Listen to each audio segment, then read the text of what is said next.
The Center for Less Good Idea in Maboneng is this week presenting its installation of the visual radio plays, turning stories into audio plays for the stage.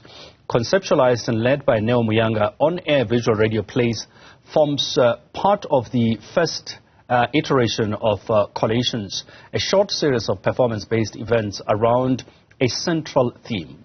Newzroom Afrika's Duduzile Ramela sat down with Neo to talk more about the installations and the concepts behind it. Mr. Muyanga, sir, it's such a great pleasure to be in conversation with you this afternoon, and thank you very much for allowing us into this very beautiful and interesting space. Maybe you can tell us about the Center for the Less Good Idea and the work that is being done here. I'm very happy to meet you. I'm a huge fan of your show. The Center for the Less Good Idea is an incubation space. We are interested in ideas that artists want to think about and to work on them through the practice of body and voice. We are about multidisciplinarity. We are interested in having a collection of artists work together on a common challenge. So my work here, I have a fancy title, impresario, and everyone's asking, what does that mean? I must admit, when I first heard it, I was like, what does that mean? So I'm glad you're about to explain it to us. It's a term that comes from the old world. You know, the impresarios I used to know growing up were the Russians, Duduzile, and people like this.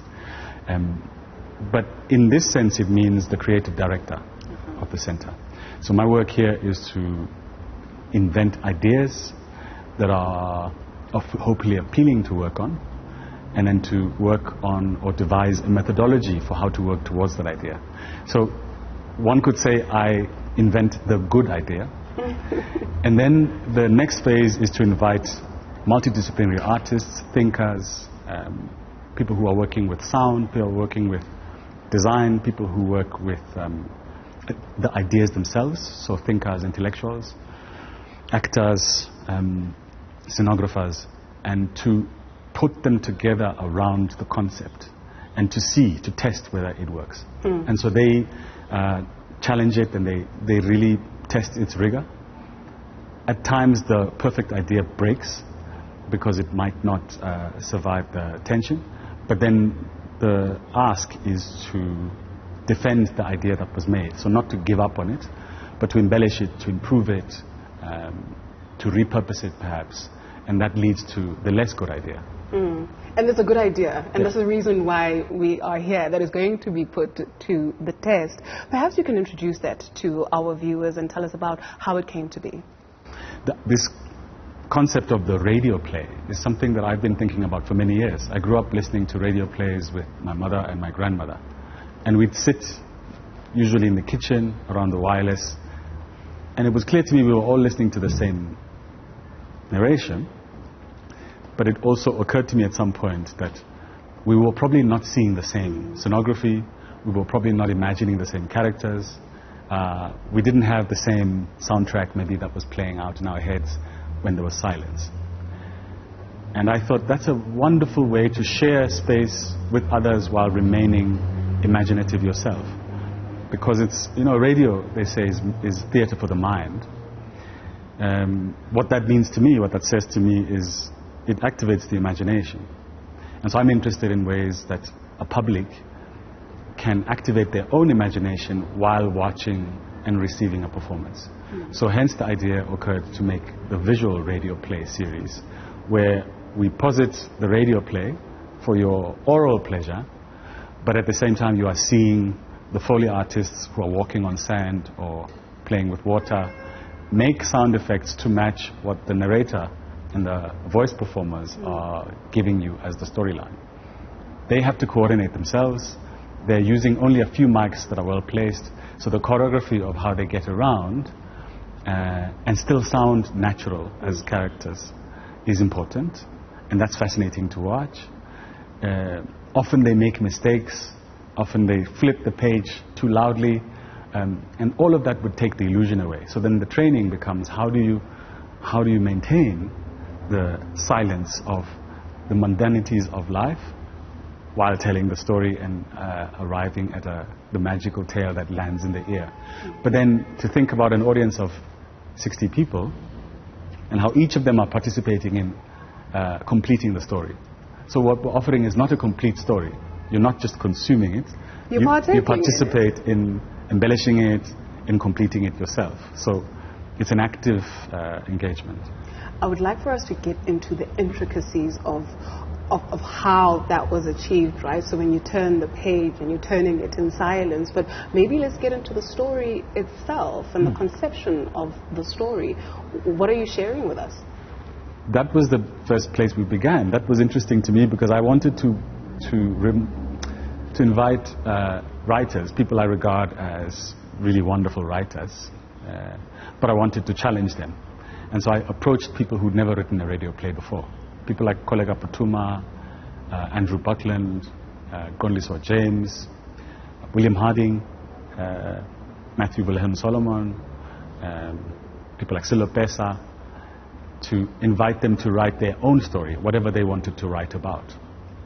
And so the stories that came out, Gondliswa's written a story that is titled Emalahleni, and it really is about illegal mining and how the complexities of that environment impact on families and their livelihoods.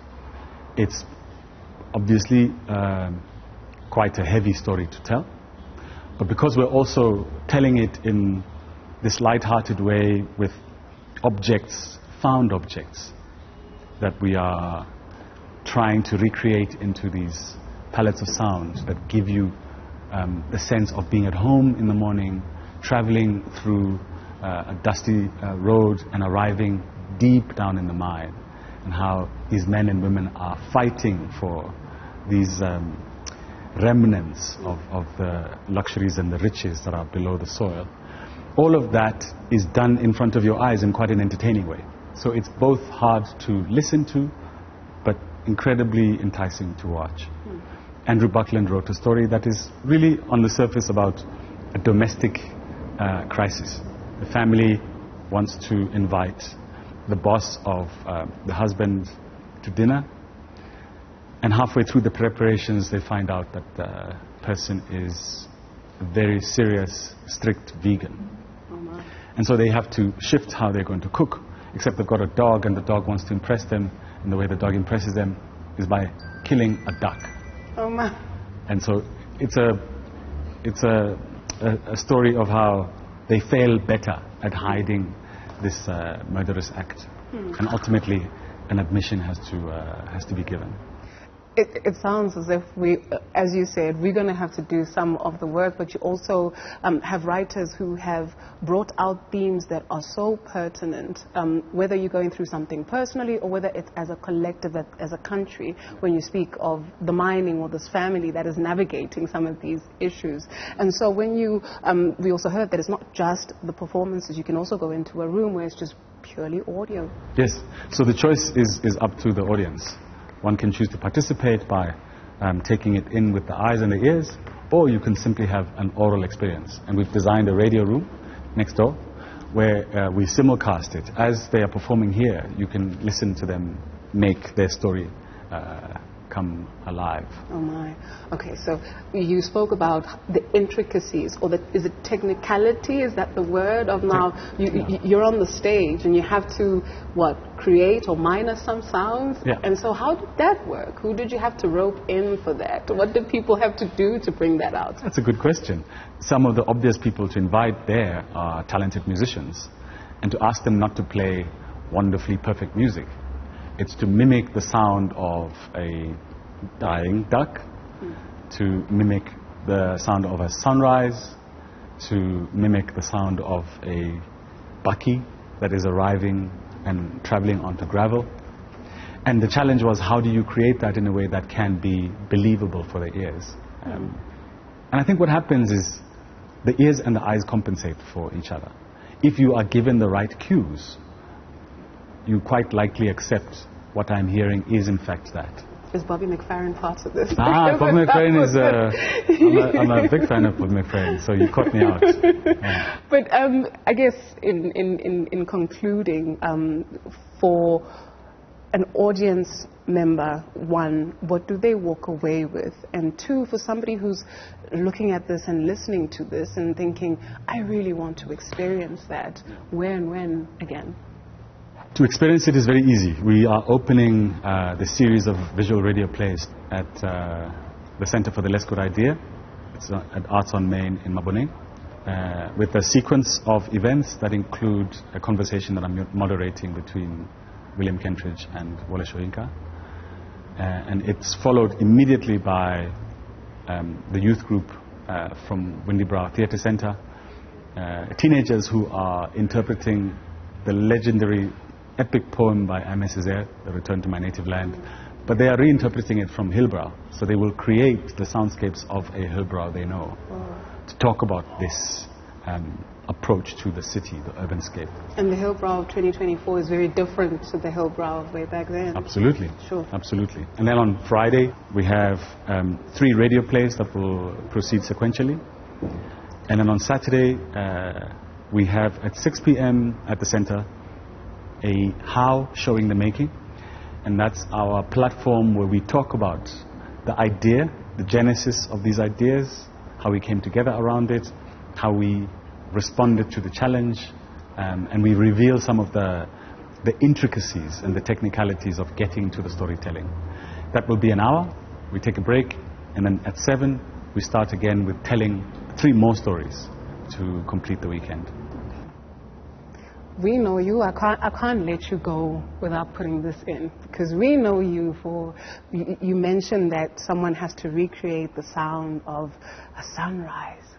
I mean, just hearing that blows your mind, but we also know you as a musician. Yes. Someone who makes the spirit happy. Yes. You still perform? I do still perform. I don't perform as much as I used to. Performance was always a complicated space for me. I'll perform a bit tonight. Oh, yeah. So you'll see a little strand of that. I do still perform as a solo artist. I perform with Black Sunshine also. My colleague was here. So we did a tour of South Africa, the first time in I think about 9 years, last year. But I also still create operas and I tour pieces. I don't always perform in them, but sometimes I stand in as musical director. Mm-hmm. So all of that is still happening.